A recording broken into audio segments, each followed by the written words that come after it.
मंजिल तो हम खुद चुनते हैं, लेकिन रास्ते को कभी कुछ और ही मंजूर होता है। मंजिल तो था बद्रीनाथ होके नीलकंठ बेस कैंप, पर हुआ क्या? जानने के लिए अंत तक सफर में जुड़े रहिए।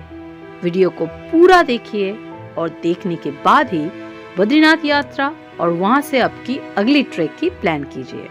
सफर शुरू हुआ। हावड़ा से दिल्ली, फिर दिल्ली से हरिद्वार पहुंचे और अगली सुबह हम निकल पड़े जोशीमठ की ओर।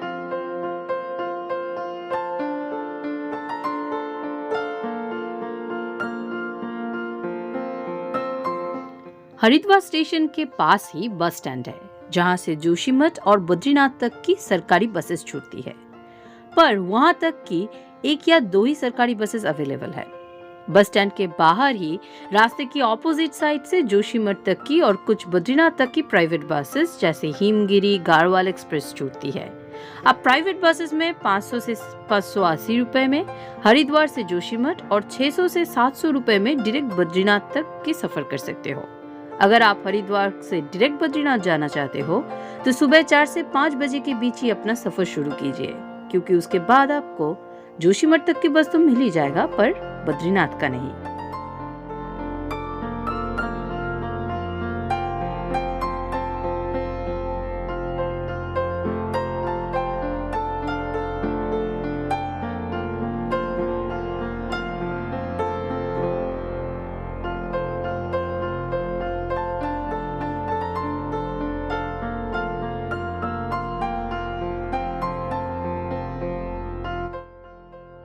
मुझ जैसे लोग जो कि बहुत फूडी है, उनके लिए जोशीमठ उत्तराखंड में एक बहुत अच्छी जगह है, क्योंकि यहाँ पे बहुत टेस्टी मनचाहा वेज और नॉन वेज खाना मिलता है।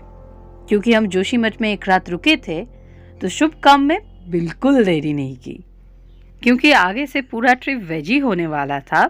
इसीलिए जोशीमठ में हमने कढ़ाई चिकन और हंडी चिकन की पूरा लुत्फ उठाई।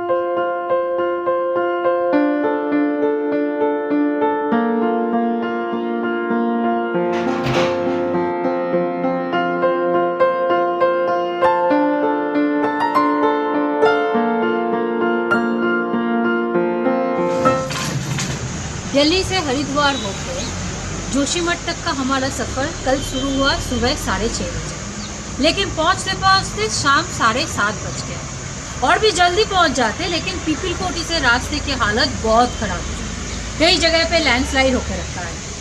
आज सुबह हमारा जोशीमठ से बद्रीनाथ की ओर निकलने का प्लान था, लेकिन लगातार कल से बारिश हो जाने की वजह से हम अभी तक निकल नहीं पाए। Let's see what happens.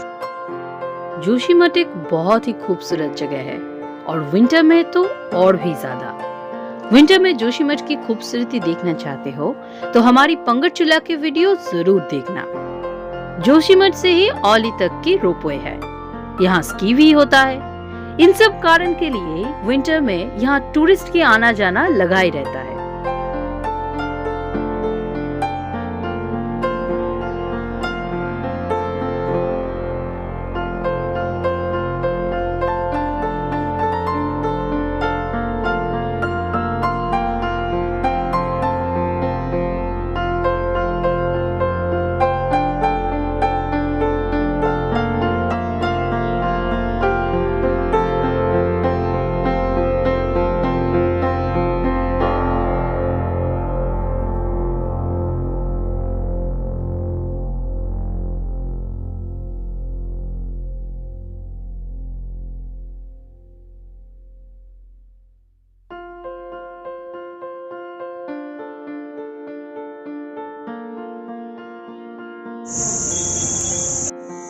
बारिश थोड़ा कम होने पर जोशीमठ के मशहूर नरसिंह मंदिर के दर्शन करके हम निकल पड़े बद्रीनाथ की ओर।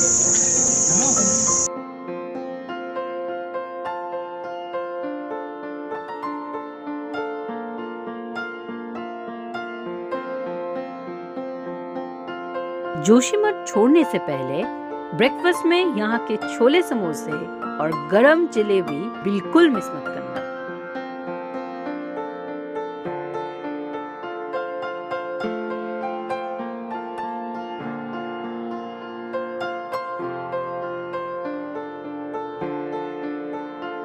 इतना ऑल्टीट्यूड में भी खाने को लेके जोशीमठ बिल्कुल कंप्लेन की कोई जगह नहीं देता। इतना बुरा वेदर में भी हमारा मन तो उदास था, लेकिन पेट बिल्कुल नहीं।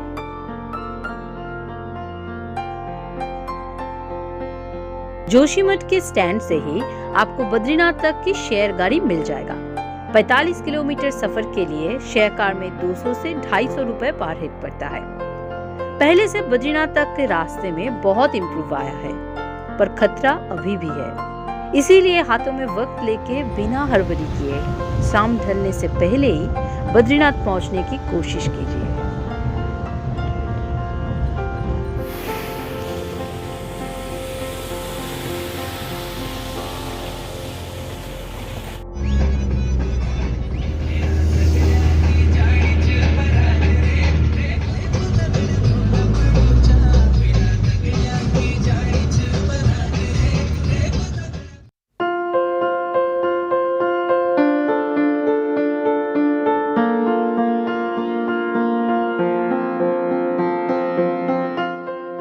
हमें बद्रीनाथ पहुंचते पहुंचते 12 बज चुका था। इसीलिए हमने शाम को मंदिर जाने की ठान ली।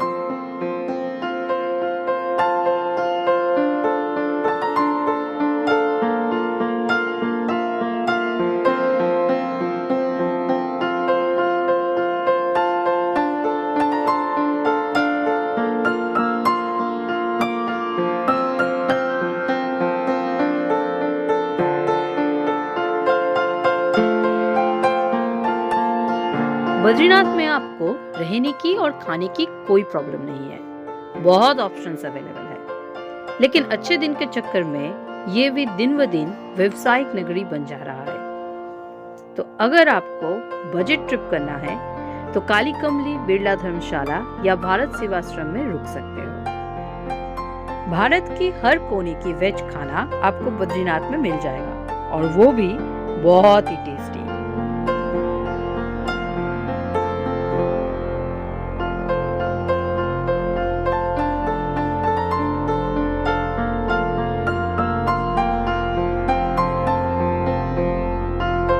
और साथ में है रबड़ी मलाई।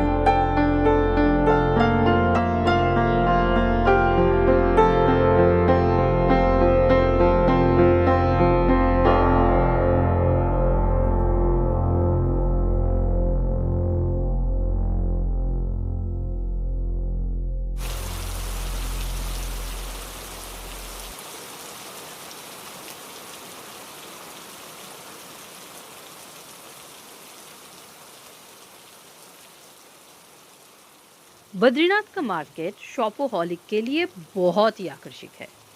पुनाथियों के लिए पूजा का सामग्री और आपकी विंटर्स कलेक्शन के लिए वुलन्स, जैकेट्स, कोट्स की भरपूर समाहार लिए बद्रीनाथ मार्केट अपनी ओर खींचता है टूरिस्ट को।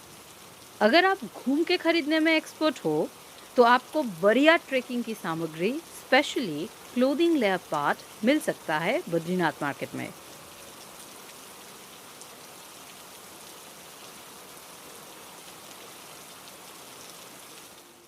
शाम को हम मंदिर पहुंच गए।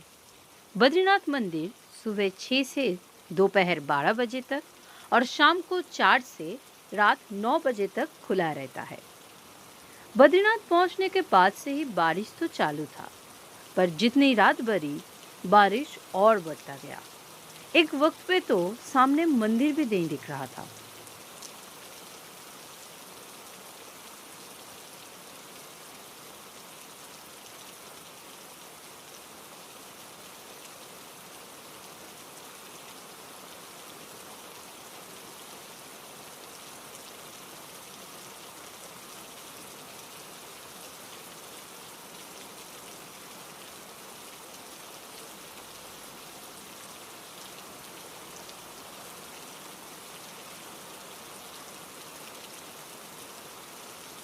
मंदिर दर्शन के साथ साथ बद्रीनाथ की फेमस हॉट स्प्रिंग में अपनी थकान मिटाना मत भूलना।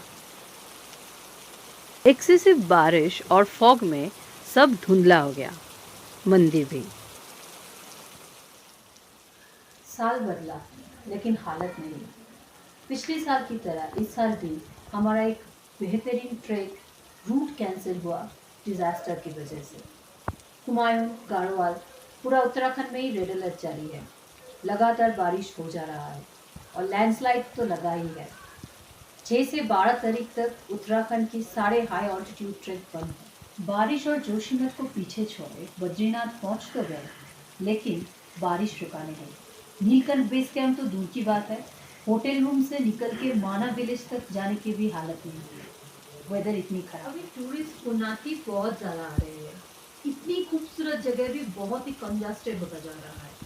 कई सारे ब्लॉग में इन सब जगहों को ऐसे दिखाया जाता है जैसे कि ये रूट बहुत ही इजी है। हिमालय हिमालय ही है। ट्रांसपोर्टेशन, एकोमोडेशन में चाहे जितना भी मॉडर्नाइजेशन आए, हमें ये बात कभी भूलना नहीं चाहिए कि पर्वत आज भी दुर्गम है।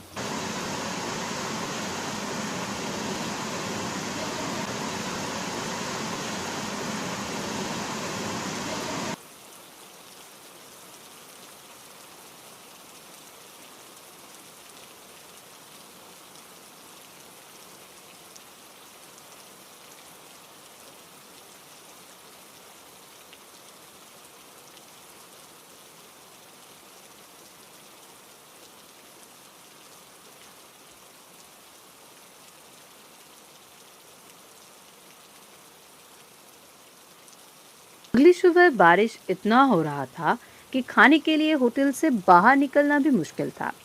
ट्रक के लिए हम हमेशा अपने साथ खाना कैरी करते हैं। मुश्किल हालातों में ये बहुत काम आता है, तो होटल के कैंटीन में हमने खुद ही खाना बना लिया।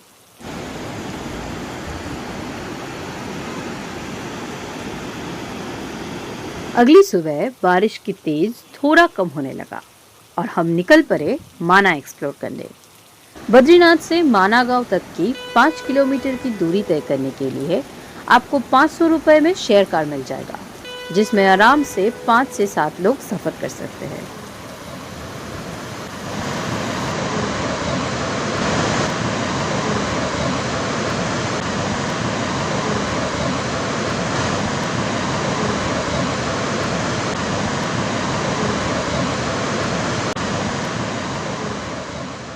इंडियाज लास्ट विलेज माना टूरिस्ट में बहुत पॉपुलर है 2 वजह से। एक तो यहाँ की बेशुमार खूबसूरती और दूसरी महाभारत के साथ इस प्यारी गांव की अंतरंग संबंध, जिसकी दास्तान गांव की रंग बिरंगे दीवारों पे आपको प्रकृति के साथ महाकाव्य की मेलबंधन की पाठ पढ़ाता है। गांव के हंसते खिलते मासूम लोग, उनके हाथों से बनाया हुआ प्यारी प्यारी वुलन्स आपको अलग ही अपनेपन का एहसास दिलाता है।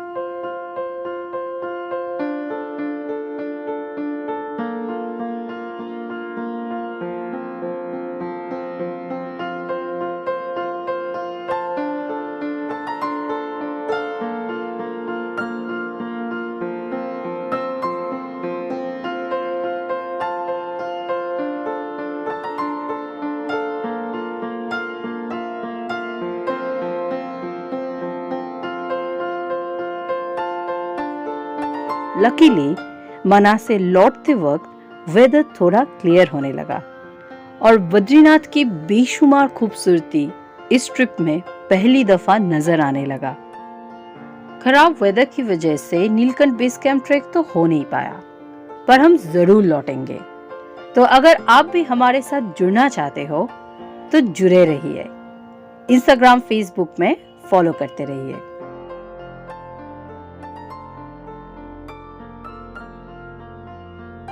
बद्रीनाथ मंदिर से 1 किलोमीटर रेंज में ही बस स्टैंड है, जहां से आप सफर के 1 दिन पहले ही टिकट बुक कर सकते हो। इतने तीर्थयात्री आने के लिए बसेस की डिमांड बहुत ज्यादा है। अगली सुबह सूर्योदय के पहले ही घने अंधेरों में ही हमने उसी चुनौती भरी रास्तों से बद्रीनाथ से ऋषिकेश की ओर चल दी है।